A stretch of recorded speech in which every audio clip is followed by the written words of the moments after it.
Y ahora vamos con Carles Mena Gil. Carles, tú también juegas en el medio campo. Sí. Me gusta porque qué potencia, oye, me ha gustado eso. A ver, tú eres mediocentro defensivo, banda o ofensivo. Mediocentro defensivo. Mediocentro defensivo. Juegas por delante de la defensa, ¿no? Para protegerlos. Sí.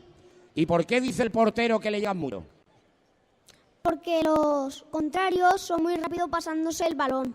Muy bien, hombre, muy bien. O sea, los contrarios se pasan el balón muy rápido, pero poquito a poquito vosotros cada vez os pasáis el balón mejor, ¿verdad? Sí. O sea que de septiembre que empezamos, ahora que estamos ya en febrero, ha mejorado mucho el equipo.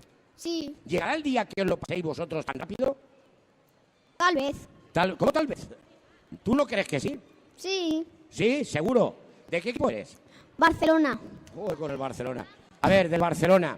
El Barcelona el de Guayaquil, o el Barcelona de aquí de España.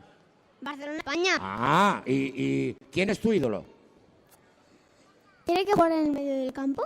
No, te puede gustar cualquier jugador. Luis Suárez. Ah, ¿te gusta Luis Suárez? ¿Pero por lo que dijo que pega? No. Y Messi. Ah, ¿y quién? ¿Messi te gusta?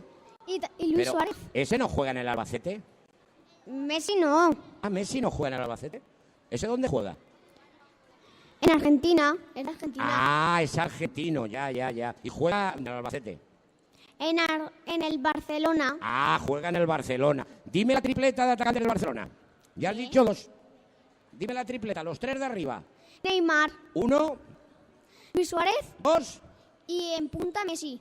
3. Un fuerte aplauso, en este caso, para Carles Mena Gil.